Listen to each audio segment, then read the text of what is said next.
Hello everyone, this is PK Entertainment and we are back again, and here now we have another video which will be an overall review of Season 1 of Jupiter's Legacy.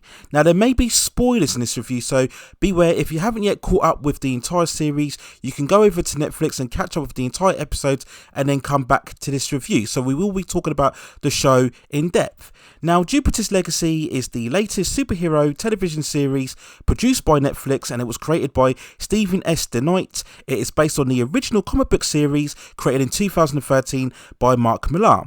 The series itself consists of 8 episodes, each around about 35 to 40 minutes long, and a whole season dropped in Netflix, as I mentioned before, on Friday the 7th of May 2021. Now, Jupiter's Legacy concentrates on a group of superheroes known as the Union who came to existence in the 1930s, and the story shifts between their prime years, saving the world for decades, and then going to the present day when they're in their elderly years, trying to guide a newer generation of superheroes who struggle to live up to the legacy set previously by the Union. Now, Jupiter's Legacy continues the increasing emergence of adult-orientated alternative takes on the ideas of superheroes. We've seen this recently in the likes of Doom Patrol, The Boys, and Invincible animated series as well on Amazon. Now, overall, in terms of Jupiter's Legacy, I really like this show. I think it's a very interesting, very engrossing story with some compelling elements, along with some familiar beats that we've seen before in previous superhero adaptations. I liked the costume design, and you can really see that the story runners tried as much as they can to stay true to the source material, which I will always support. There's no reason now why we can't adapt these costumes as they look within the comic books. And this look overall in terms of their costumes is very reminiscent of what we've seen with The Boys, Watchmen, and even I'd say Stargirl to a degree. But I think overall the aesthetic of the costumes is done very well and represented on the screen.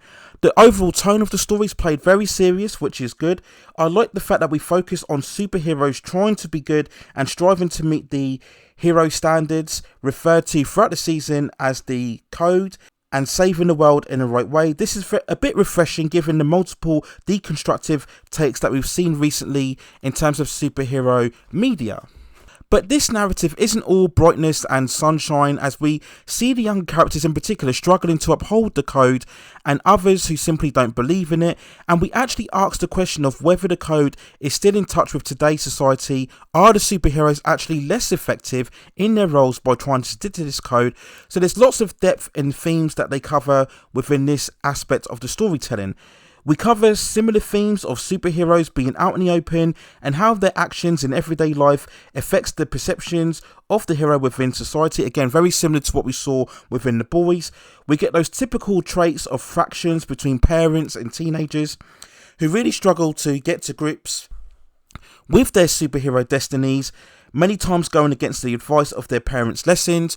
This is apparent where we see, certainly in the first 3 to 4 episodes, where we have the utopian Sheldon, the main superhero character, trying to instruct his son Paragon. And we get similar scenes in the farm when they're talking to one another, very reminiscent of what we saw in Superman and Lois. I really did like the origin timeline story from the 1930s, where we see Sheldon Simpson as the main leader of the Union running the steel mill company during the 1930s stock market crash, and this narrative really gives more context as to why the Union became superheroes in the first place. And this origin narrative really takes dominance of the story, particularly in the last 3 episodes, where the tone of the story shifts and becomes much more about mystery and intrigue and discovery rather than a superhero show. So some people may prefer that, or some people may become frustrated because they are far more invested in the modern day superhero story. So the show did struggle to find some sort of balance between the narratives. Most of the action sequences and effects are very well put together.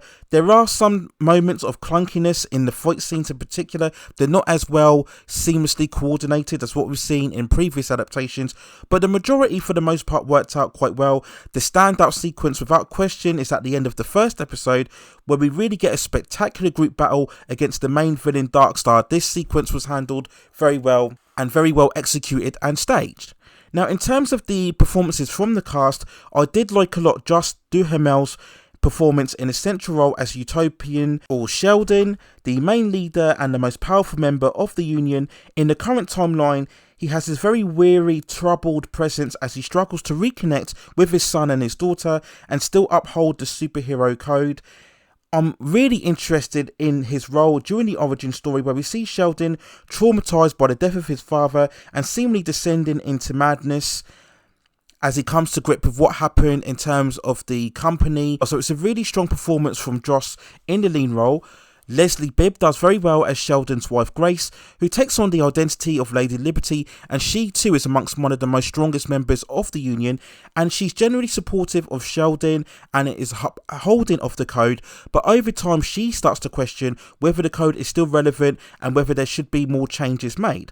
One of the most compelling characters for me was Walter, played by Ben Daniels as Sheldon's older brother. Now, he has a very terrifying and scary ability when he's able to separate the mind away from the body of people in order to extract their memories when they're investigating crimes. Now, this is very powerful and we get a lot of sinister undertones and dark elements through this character. And again, in the beginning, he's very supportive of Sheldon, but over the course of the story, he becomes much more darker and we see he has his own agenda, and this is very promising, especially in the final scenes of this season finale. So he was very much one of the most interesting characters throughout the story.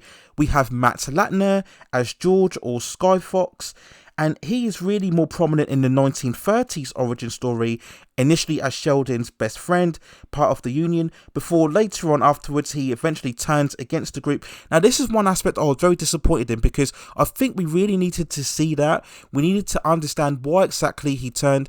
It's referred to in the season finale, but I think for the amount of time that the show spends on showing the origin, who the characters were before they became the Union, I think we could have spent more time on just getting a better understanding why he turned against the group. We see he lives this very lavish lifestyle. We get multiple scenes where he lives in this certain mansion and he has these grand tables. He's got all of this cutlery and maids and butlers around him, but we shortly do find out that he's basically broke. He's losing money and is going to get evicted from his property. So very interesting elements there. So maybe that's a direction they will take in season 2, where we delve much more into why exactly George turned away from the group. So that's potential backstory that I think is more necessary if we do indeed get a season 2. Andrew Horton as Brandon, who is the son of Sheldon, and he believes in upholding the code as well, but he becomes very frustrated that his father doesn't believe in him to become the next Utopian, and he has to struggle overall to win his approval. So it's a very good performance. Again, as I mentioned before, really tying into those typical beats that we saw in Superman on Lois.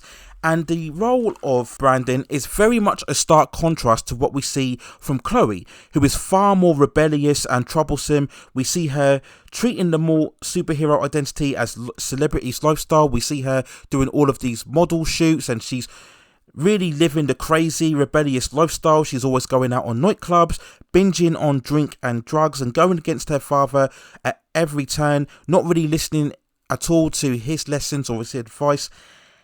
And we get a very vivid and distressing sequence at the end, I believe, of episode 4, where she parties hard and then she overdoses, it seems, on a very hard substance, and she has what looks like an epileptic episode. So this is a very intense, very vivid scene. It's a very good performance from the actress.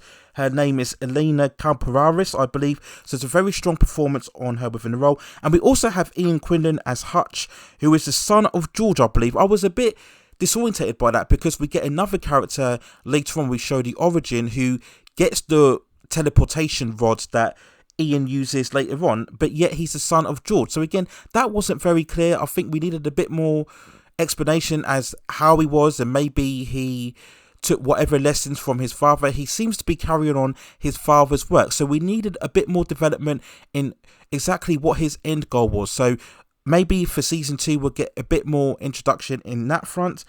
Now, in terms of the show overall, there are some issues in terms of the pacing and the storytelling. The transitioning between the two timelines can be a bit frenetic. It's not always seamless overall. There are certain times when you are wondering what exactly is going on. There is a constant booming soundtrack that are used right throughout each episode, and sometimes that can be a bit distracting. We all know that's a standard tactic for many shows and films, because they want the music to carry on the story even though the story isn't flowing itself as well. So that's a bit of a problem.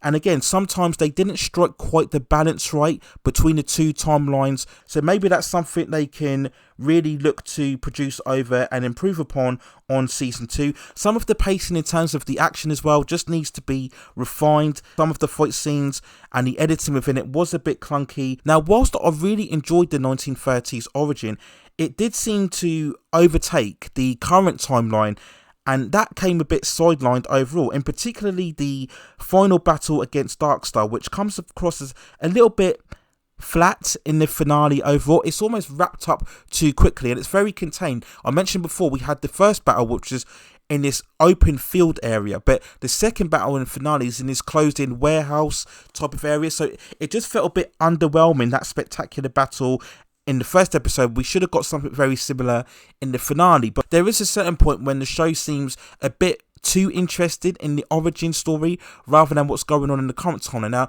of course, that is something they can fix in season 2 if we do get one. Maybe what will happen is that we will continue going into the 1940s and the 50s, where we see the Union really becoming prominent in terms of saving the world. As I mentioned before, we'll get far more development as to exactly what made George turn. Maybe we can introduce more antagonists in the previous timeline and then see how they have crossed over into the current timeline, where we see the more younger heroes taking on the previous antagonists from the origin. So there's a bit more potential and far more canvas to play with if we do indeed get a season 2 overall. But overall, I really enjoyed this show.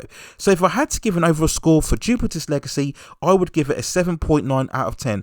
A very interesting, very engrossing comic book story, an interesting take on the superhero adventure, some issues with the pacing and then transitioning between the two origin and current timelines, but still overall this is a very solid and very enjoyable and very serious in its tone and storytelling, which I always like overall. So a very good addition to the superhero adventure alongside the likes of Invincible and The Boys and Doom Patrol as well. So those are my overall thoughts and feelings on the review of the first season of Jupiter's Legacy. Let me know what you think in the comments below. How do you think it compared to the other series that we've currently seen that I've referred to throughout this review?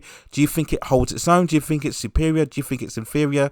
Let me know what you think in the comments below. If you've watched the entire series, are you excited for season 2?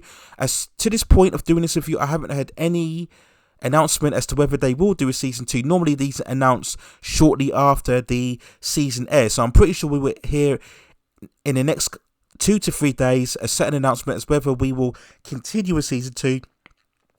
I'm pretty sure we will, considering how they left the season 1, and there is a bucket load of source material that they can derive from in order to continue the series overall. So very pleased overall with Jupiter's Legacy. Please hit those like and subscription and notification buttons so I can continue to provide you with more high quality content and reviews like this in the future. But that's it for now. Take care of yourselves, stay at safe distances, and I will see you very, very soon.